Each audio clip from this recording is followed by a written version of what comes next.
Good morning. The Committee on Parole is called back to order. Our remote location is Caldwell Parish Correctional Facility. Would the staff there at Caldwell please introduce themselves?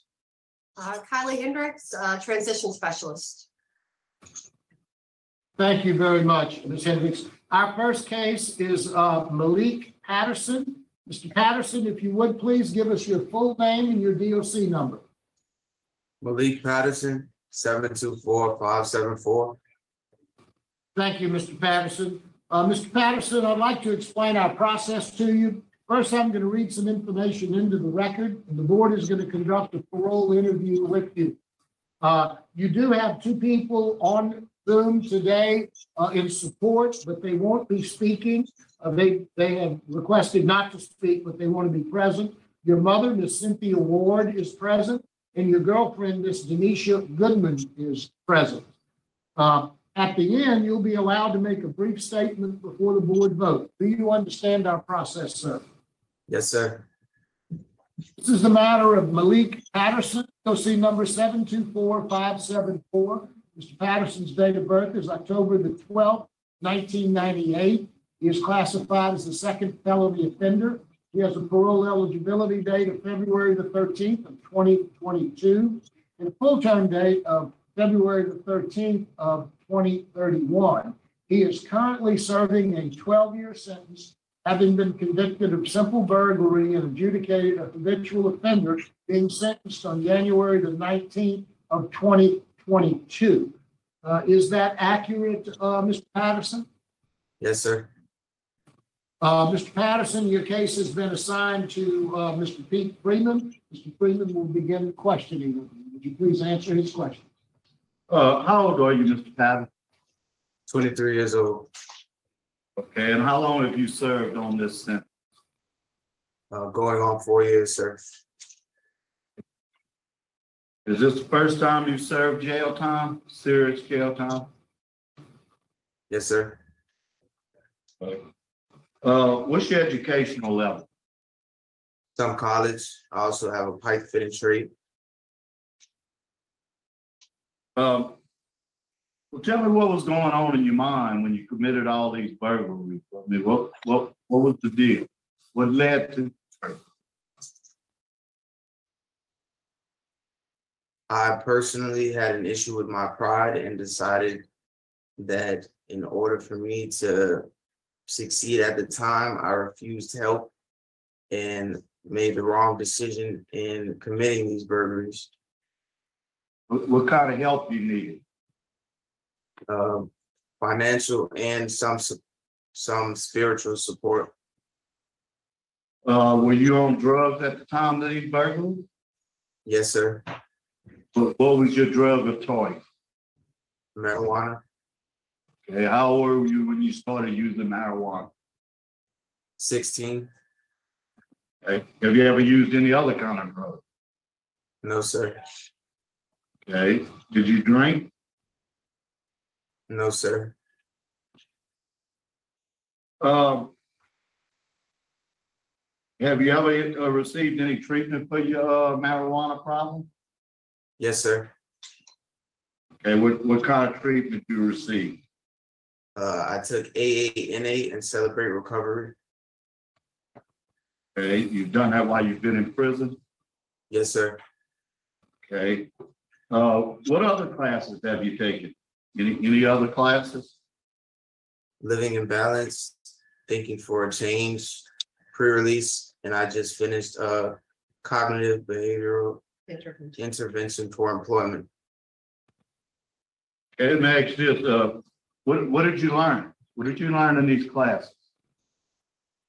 I learned different ways to go about accepting certain situations as well as proceeding and processing these situations to better move forward, as well as assess the situation and better use problem-solving skills as opposed to leaning on drugs or other individuals to solve the problems. You've had one prior period probation, which was revoked due to this new felony conviction. The DA is opposed. Your mother, Miss Cynthia Ward, wrote us a letter. She's very much in favor. Looks like you got two options. You can go back to New Orleans or you could go to Georgia. What is the option you planning on right now? I'm currently planning on going to New Orleans to further my education, getting a welding trade and my CDL. After receiving that, I plan on moving away.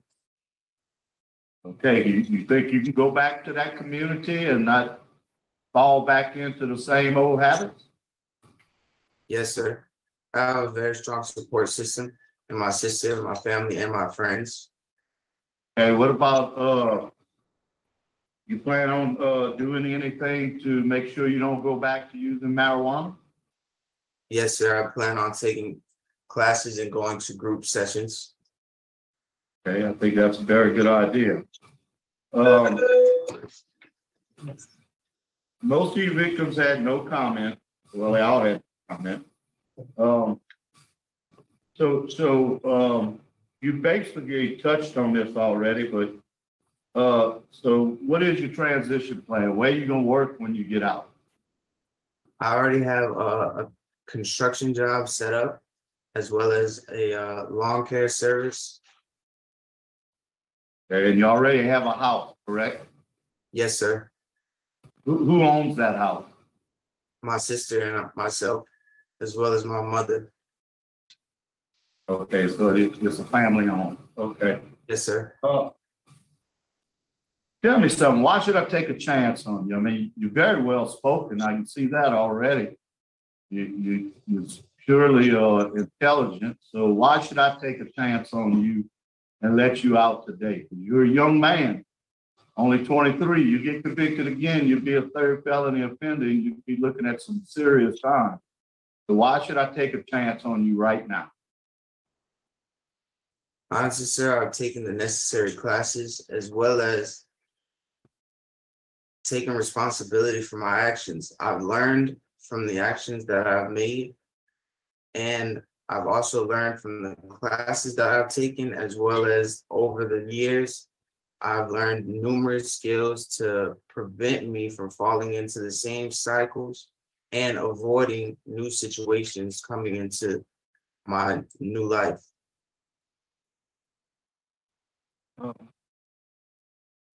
You have a moderate risk, which is a little concerning. You do have high needs. Are you planning on, are you married or are you planning on getting married? Planning on getting married. How long have y'all been dating?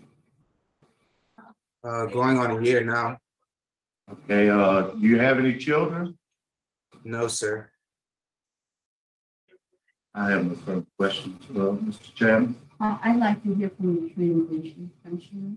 Okay, ma'am, transition specialist, do you have anything to add?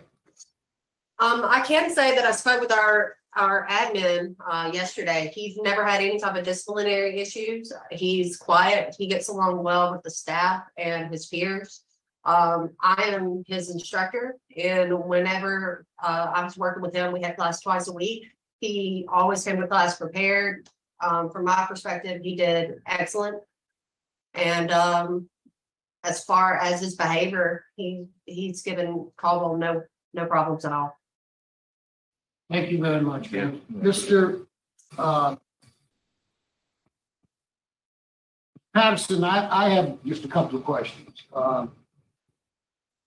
How often were you using marijuana before you came to prison? Every day, every other day, sir. Let me ask you this, as Mr. Freeman pointed out, you were very intelligent, you interviewed very well, been very impressed with your interview so far. Tell me why you were doing marijuana. I was actually going through a very stressful stage in my life. I had a few deaths in my family. Me and my father were going through a transition, moving from one location to another. He also was getting remarried, and I was having some trouble in school at the time. You know, when you get out of prison, life is still there. Life, happens.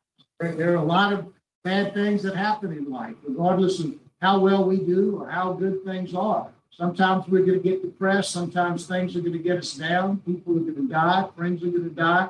How are you going to be able to deal with those things without going back to using marijuana? I have my family and friends for support. I can also go to work more. I can communicate better with them. I've also learned new ways to communicate and express myself to those who can support me. Also, just simply asking for help from those who are willing to help me. Okay, well, let's talk about that. What sort of help do you think you'll ask for? What kind of help is there out there for you? What are you going to do to stay sober?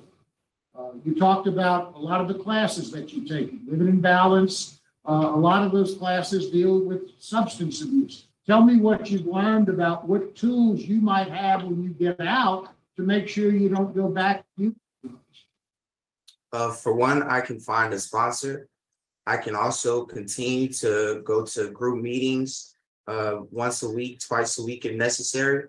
Also communicating with my family and support system on a daily basis or weekly basis to just have checkups, check-ins, mental check-ins to make sure everything is flowing perfectly. And even when things aren't, I can still communicate to them. I'm having a few issues. I may need help. And even if I may or may not, I do simply need help, and convey that to those, even in those group meetings. Thank you very much, Mr. Patterson. I appreciate your comments. Is there anything you'd like to say to the board before the board votes? Yes. I've worked actually a lot on my personal growth all around, whether it be with my substance abuse, whether it be with my employment issues. I've progressed and grown as an individual over this time, and I have learned a lot from these classes and just life in general. I've learned that, like you said, things do get tough, but there are people there to help you, and it is on me to ask for the help and seek the help needed and desired to better further myself in life. Thank you very much, Mr. Patterson. Is the board ready to vote? Yes, sir. Mr. Freeman?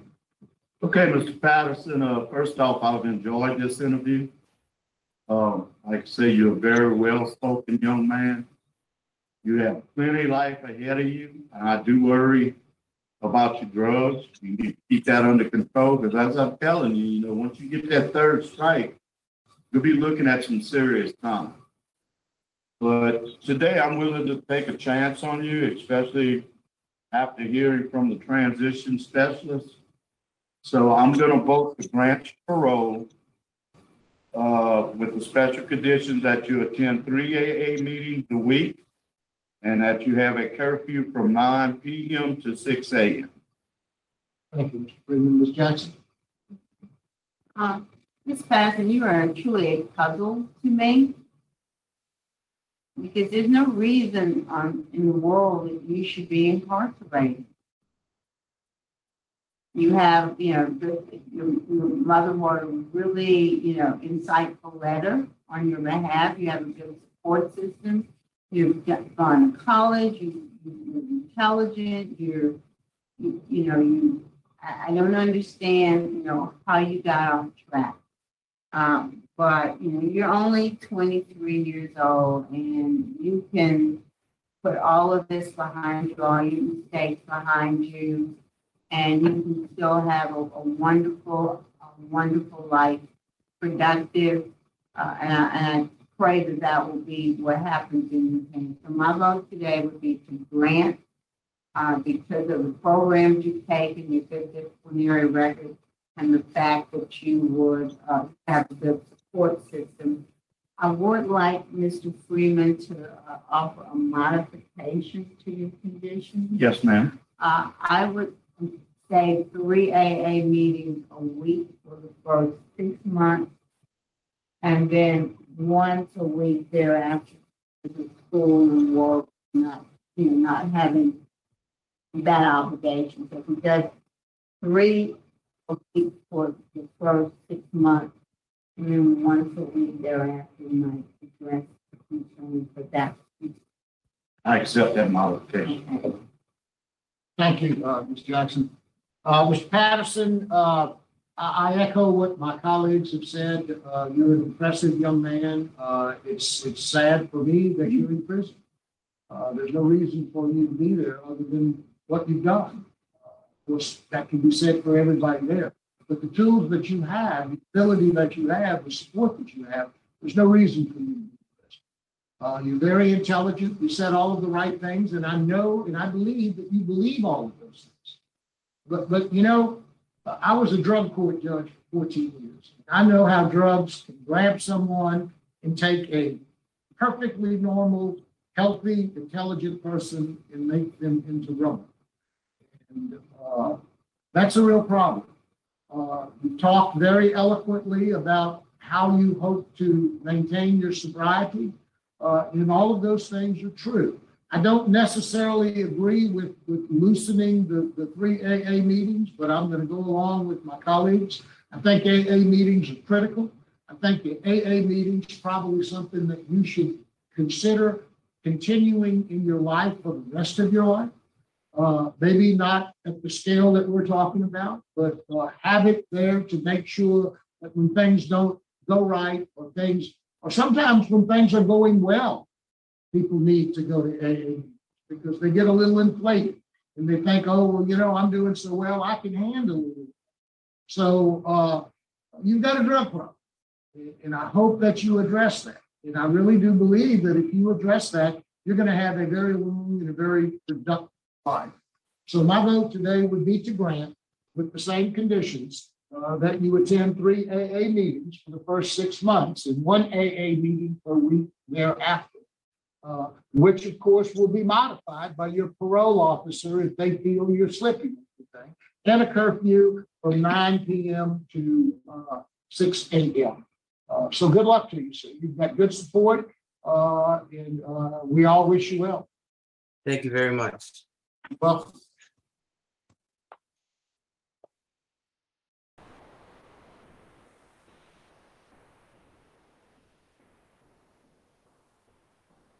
Way better.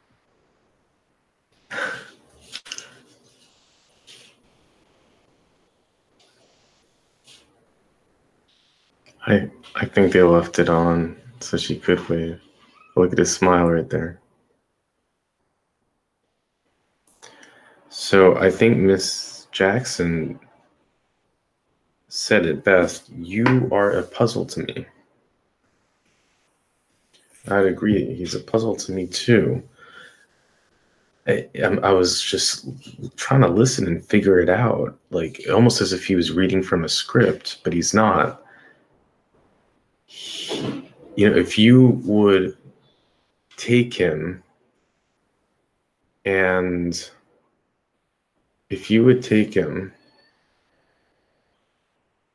let me see here. I think this would be. If you would take him and put him in a different, like put him in round rim glasses and a bow tie and in front of like a chess set and hear him talk, and I think we would think that we're listening to a genius.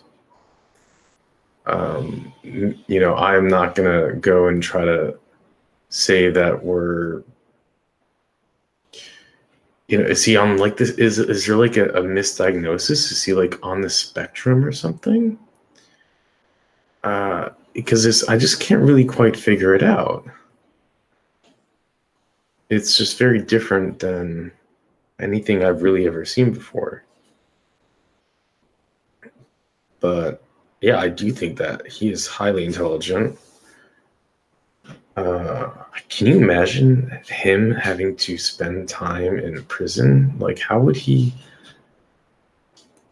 someone like that operate in a prison?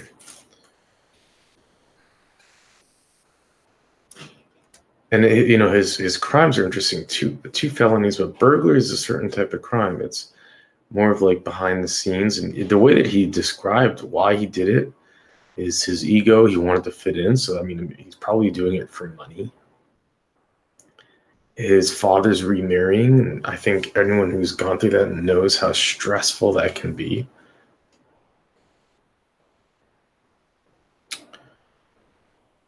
Just the way that he described all of, off the tip of his tongue, it was like, you know what it was like? It was like as if he had seen 100 of these hearings and knew exactly what to say. Like he aced this test. He couldn't have done any better than he did. And that certainly is a rarity. And I'm just trying to find out now his personality. Is it that he's just nervous, or is he like eccentric in a way? But man, it's just, yeah, it really does. If you ever want to see like it just seems like a soft, gentle, analytical, smart kid. And I'm glad that the board saw that. Now, where I do disagree is the whole AA thing for him. He's been smoking since he's been 16, but I just don't put that as to where the issue is. And to have him spending 3 days a week, and I think Miss Jackson saw that, which is why she wanted the modification. He's 23. You want him to spend 3 days a week in a class, because I just don't think that's where the issue is rooted for him. I think it was probably something else. I think it was probably exactly what he said it was.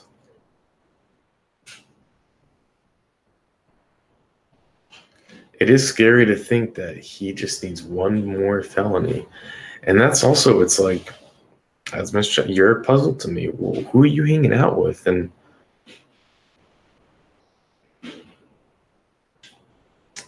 why? Like, what can we do? He just needs someone to, if he was in a different environment, you'd see this kind of person excelling on such a high level.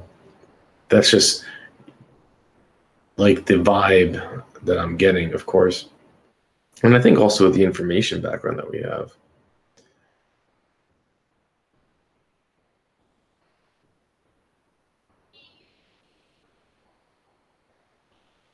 Very interesting. I would love to see, hope we hear from him again. But hopefully, he's getting married, and maybe that would be just the final piece of the puzzle, the glue that will get him on track and keep him on track, and he can get through school and get a job that he deserves and be set for the future. Love to hear your thoughts. I can see people coming up with different ideas as to what's going on, so certainly would love to see it. But with that, I will let you go.